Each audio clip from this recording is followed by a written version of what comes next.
Today I'm going to share with you one of the most fascinating weapons in modern history.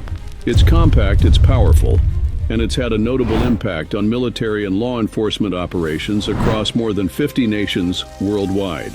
We're talking about the Milkor MGL, a lightweight six-shot revolver-type grenade launcher that has transformed the concept of squad-level firepower since its formal introduction in 1983. Now, this is not just some obscure piece of equipment reserved for highly specialized forces. It was initially developed in South Africa in the early 1980s, gradually becoming one of the most widely adopted multiple-shot grenade launchers in the world. This storied piece of equipment carries with it the history of its creators at Milkor MGL, the complexities of 40mm ammunition, and the strategic evolution of handheld firepower. In this video, we'll take a thorough journey, examining every angle of its design, exploring why it has gained such a following, and talking about how it managed to change the trajectory of small unit tactics everywhere it's been deployed. Before we fully dive in, I'd like to take a moment to invite you to subscribe to this channel. We have plenty more content in the pipeline, deep dives into the history of weapons, comprehensive analyses of military hardware, and explorations of cutting-edge defense technologies from around the globe. Liking this video helps it reach more enthusiasts and professionals who share our passion for understanding and analyzing these feats of engineering. And if you want to be part of a community where we discuss not only the technical aspects, but also the human stories behind military developments, leave a comment below and tell us what you think. Your likes, comments, and subscriptions help this channel grow and continue delivering high-quality content. So if you're ready, buckle up, and let's get started on our deep exploration of the Milkor MGL. To really understand what makes the Milkor MGL special, we have to go back to the context of small arms and support weapons at the time it was conceived. The late 1970s and early 1980s saw a variety of militaries around the world relying heavily on single-shot grenade launchers, typically attached beneath the barrel of an infantry rifle. The M203 used by the U.S. military is one of the most famous examples of such a system. It has proven itself, but it also has limitations, chief among them the relatively slow reload time, which affects how quickly a grenadier can launch multiple rounds toward a target. Milkor MGL looked at this constraint and realized that there was a gap in the market for a multi-shot system that could rapidly deliver multiple grenades without sacrificing weight, durability, or reliability. Their answer was the Milkor MGL. From a design standpoint, it's clear that the MGL borrowed the concept of a revolver cylinder to allow a user to fire 6 rounds in quick succession. This design feature was both brilliant and surprisingly straightforward in its philosophy. After all, the revolver mechanism had been used in handguns for well over a century, but scaling up that mechanism to accommodate 40mm grenades is no small feat. You're dealing with higher pressures, the need for a robust yet controllable structure, and the challenge of maintaining a manageable overall size. However, Milkor Ltd pulled it off by implementing an advanced spring-driven cylinder rotation system. Once the user performs a single action to wind or cock the mechanism before firing, each pull of the trigger rotates the cylinder automatically, aligning a fresh grenade for firing. This approach allows for an impressive rate of fire, theoretically letting a skilled operator send 6 grenades downrange in just a few seconds. Part of the genius of the MGL is that it did not simply rely on a single type of 40mm grenade. It was designed from the beginning to accommodate a wide range of rounds, from classic high-explosive and high-explosive anti-tank grenades to less lethal ammunition like baton or rubber rounds, irritant gas grenades, and even pyrotechnic signals for illumination or marking. In essence, the MGL became a Swiss Army knife of grenade launchers, giving militaries and law enforcement agencies enormous flexibility in how they could use it. By simply swapping out the load in the cylinder, an operator could transition from lethal to less lethal roles, or from offensive to defensive tasks in just a matter of seconds. This, in turn, increased the weapon's appeal to a wide range of end users, from police forces dealing with crowd control to special forces who might need to clear entrenched enemies with multiple high-explosive blasts in quick succession. Though the concept of a multi-shot grenade launcher might sound niche, it's actually tremendously valuable in real-world scenarios. If you imagine a small squad that needs to suppress an enemy position, a single-shot launcher can only do so much in the same span of time. With the Milkor MGL, that same squad gains a considerable edge. They can put multiple rounds on target swiftly, create barriers of smoke or irritant gas to deny the enemy's vision or route of approach, and then follow up with lethal rounds if the situation demands. That remarkable adaptability is a big part of why over 50 countries adopted the MGL in various forms and under various designations. Some call it the Y2, others refer to it simply as the Milkor MGL, and there have been updates and variations over the decades. But no matter the variant, the core principle remains the same: reliability, multiple shots, and ease of use. Now that we've set the stage, let me quickly remind you, if you're enjoying this exploration so far, subscribe to the channel and give us a thumbs up. It's the best way to ensure you won't miss any of our future videos. And if you have questions or comments about the Milkor MGL or any other weapon system you'd like to see covered, let me know in the comments below. Your input guides the content we create, and I value this interactive discussion so much.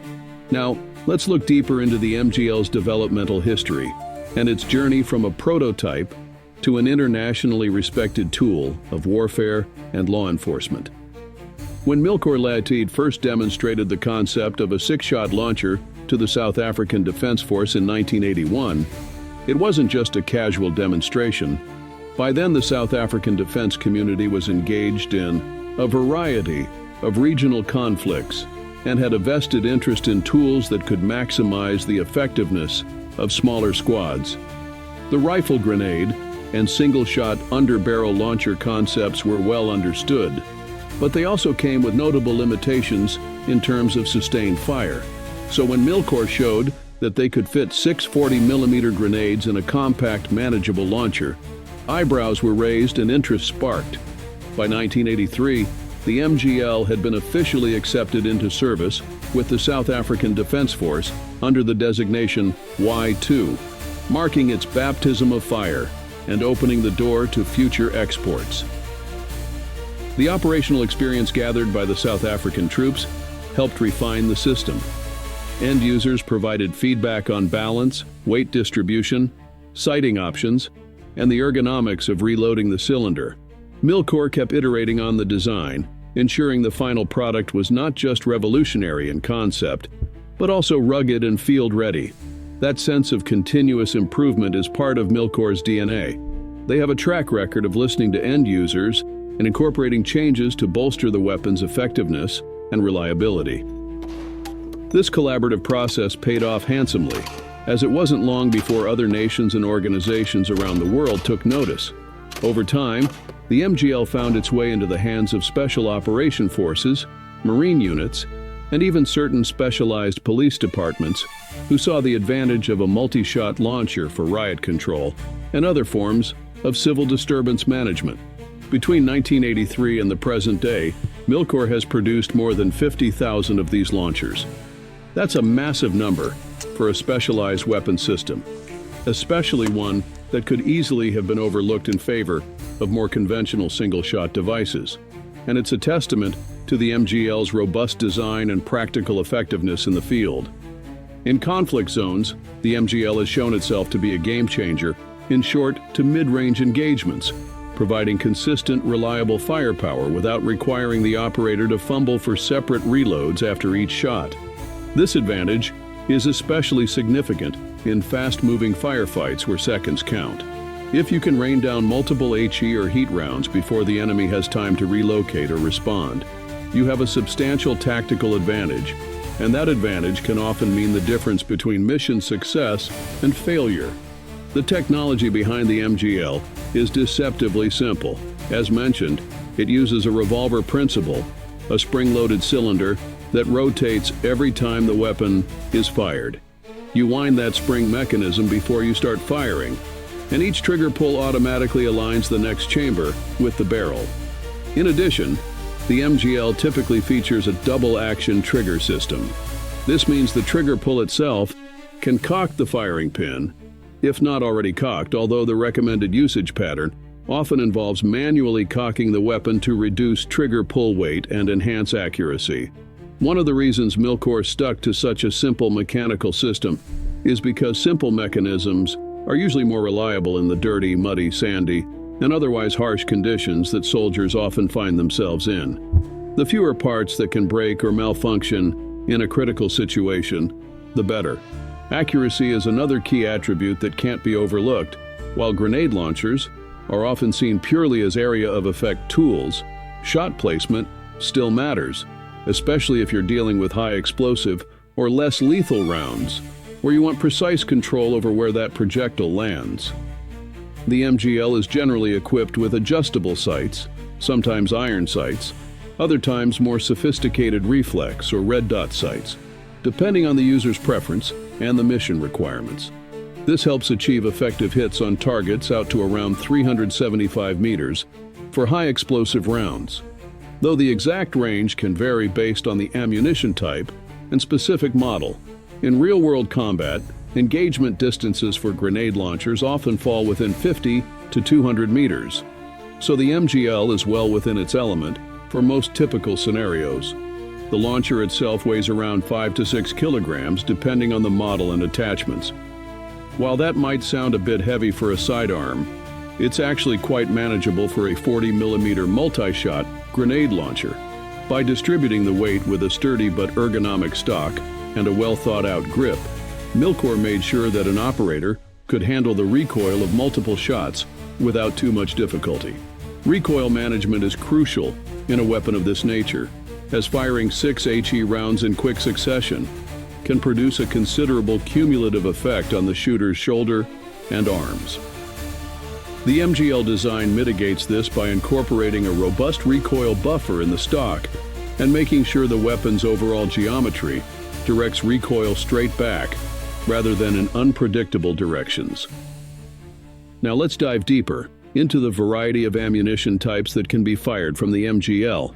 The 40mm caliber is quite versatile. High explosive rounds are the standard for many military units. They're good for anti-personnel and light anti-vehicle work. If you're facing an enemy behind cover, lobbing an HE grenade or two can flush them out quickly or neutralize them outright. Then there are the high explosive anti-tank rounds. While these won't punch through modern main battle tank armor, they are more than capable of dealing with lightly armored vehicles or fortified positions. This added capability opens up another layer of tactical usage for the MGL in asymmetric warfare or low-intensity conflicts, where not every adversary is rolling around in a top-of-the-line tank. For law enforcement or riot control roles, Milkor recognized that many agencies would require less lethal or even purely non-lethal options. Hence, baton rounds and rubber bullets can be used for crowd dispersal. Irritant gas rounds can be used to control or break up large, unruly crowds without resorting to lethal force. Pyrotechnic rounds serve a dual purpose, either as signaling devices in daytime or nighttime conditions, or as illumination flares that can light up an area during nighttime operations. In a single 6-round cylinder, an operator can mix and match these different ammunition types as needed. That means if a crowd control scenario suddenly turns violent, the operator can switch from irritant rounds to HE or stun grenades in a snap. This extreme versatility is part of what has solidified the MGL's global reputation. In the decades since its introduction, Milkor has released several updated or refined versions of the MGL. One such modification is a patented system that allows the consistent firing of less lethal rounds, which often have different ballistic characteristics from their lethal counterparts. Less lethal rounds typically have lower muzzle velocity and sometimes rely on a completely different propellant system to ensure that they don't generate excessive force. This modification is particularly appealing to police forces in countries with strict guidelines on the escalation of force. An agency might stock both lethal and non-lethal ammunition. knowing that the same launchers can handle either with minimal adjustments, if any. This approach has garnered praise from human rights observers, who note that proper training and correct ammunition usage can drastically reduce civilian casualties during a crowd control or anti-riot operations. Of course, the MGL has faced some competition. Various arms manufacturers around the world have tried to produce their own multi-shot grenade launchers, yet the Milkor MGL remains a staple in many inventories because it has proven to be a near foolproof design. The age-old principle of, if it's not broken, don't fix it, applies here. The initial design was so robust and user-friendly that many operators see little reason to switch to something else. Occasionally, modern updates focus on integrating advanced sighting systems, adding rails for lasers or flashlights, or using lighter materials such as polymer or advanced alloys in the frame. But the core cylinder and spring system remains largely unchanged, a testament to the original engineering brilliance.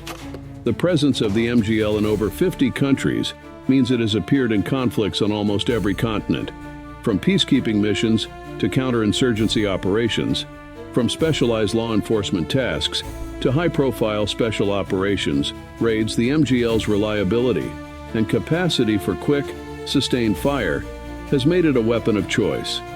It's also worth noting that the MGL is a valuable teaching tool in multinational training exercises. Military units often share tactics, techniques, and procedures when they partner with allies. Having a widely known and used system like the MGL fosters easier interoperability and training.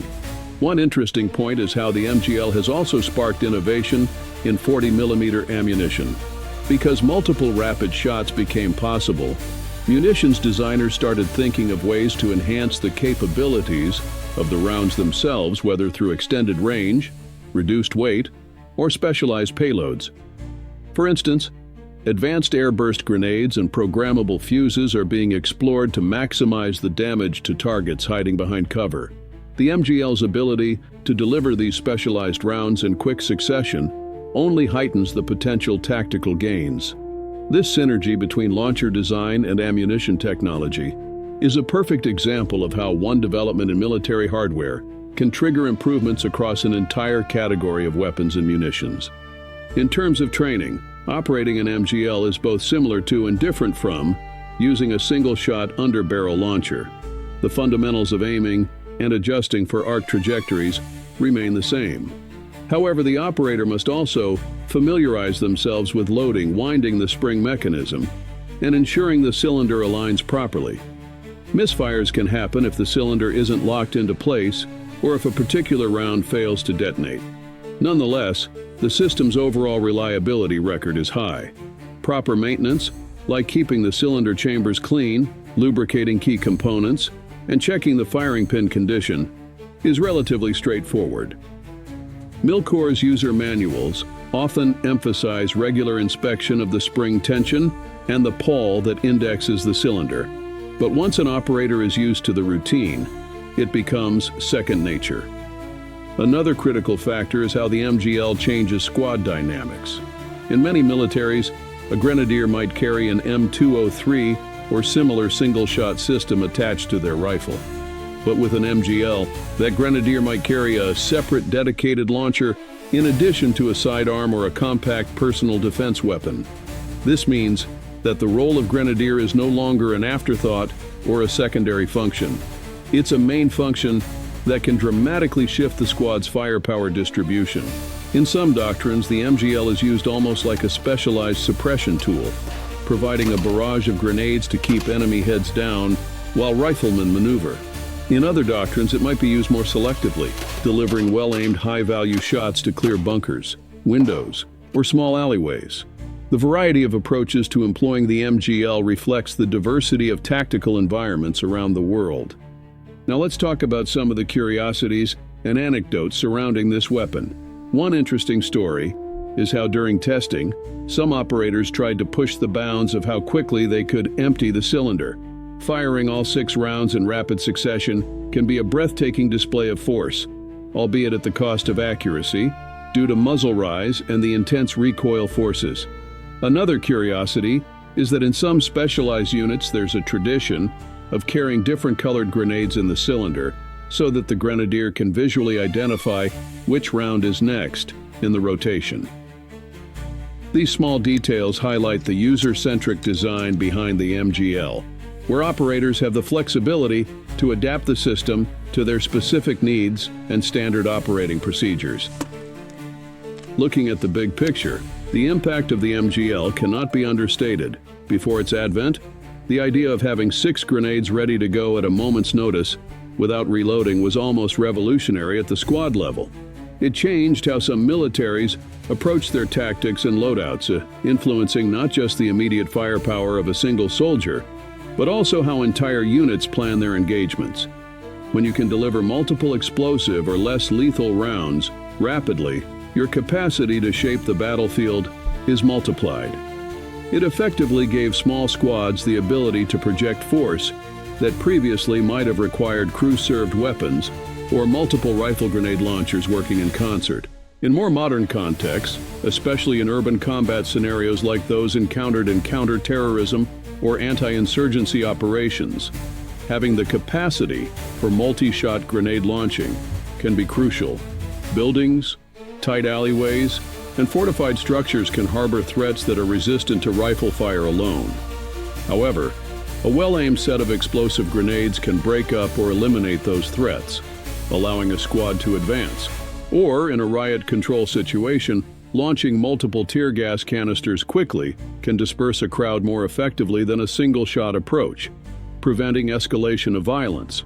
In each case, the MGL provides an operator with a decisive tactical tool that's both robust and comparatively easy to wield compared to more complex launcher systems.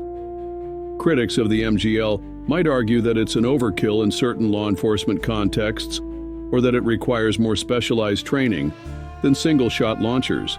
Indeed, employing a multi-shot grenade launcher responsibly, especially with the variety of rounds it can accommodate, demands rigorous training and clear rules of engagement. You don't want operators casually lobbing HE rounds into populated areas. But these concerns mostly boil down to proper doctrine and oversight, which are considerations for any weapon system. The MGL itself is merely a tool, albeit a powerful and flexible one.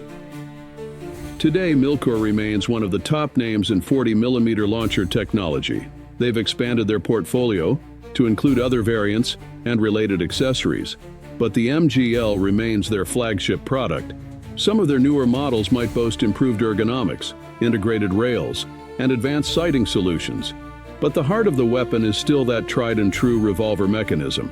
In an industry where so many inventions come and go, replaced by newer, flashier gadgets, the MGL's staying power is a testament to how fundamentally effective it is at its core mission. If you're curious about the future, it's likely that Milkor will continue to refine the MGL, especially in terms of materials and integration with digital fire control systems. We may see variants that incorporate electronics to calculate arcs for airburst grenades or lightweight composites to reduce the launcher's carry weight. Another possible area of development is in the realm of extended range ammunition, giving squads the ability to reach out further and engage targets without direct line of sight. And as less lethal technology evolves, the MGL might expand its capabilities even further by offering specialized stun, flashbang, or advanced irritant rounds. As we near the conclusion of this detailed look at the Milkor MGL, I want to circle back to the heart of why it has been so successful. It filled a critical niche in modern warfare and security: rapid, high-volume grenade launching capability and a manageable, reliable platform. That formula has proven extremely valuable across different regions, conflict types, and operational environments. Whether in the hands of a soldier in a high-intensity combat zone or a law enforcement officer facing down a riot, the MGL has demonstrated its worth by providing powerful, adaptable firepower right at the user's fingertips. The combination of revolver-like simplicity, robust construction, and a wide spectrum of ammunition choices make it one of the most flexible tools for delivering explosive, non-lethal, or signaling payloads in quick succession. I hope this exploration has shed light on the incredible design, history, and ongoing relevance of the Milkor MGL, from its origins in South Africa to its role in shaping modern tactics and crowd control. The MGL has proven that innovation in the arms industry can revolve around simple concepts executed brilliantly. If you've stayed with me throughout this entire detailed breakdown, thank you so much for watching. I'd like to remind you, if you haven't already, please subscribe to the channel and give this video a like if you found it informative or interesting. It helps more people discover this type of in-depth content, and it ensures that you won't miss any of our upcoming videos. Plus, don't forget to hit that notification bell to stay updated whenever we post new content. Stay safe, and see you next time.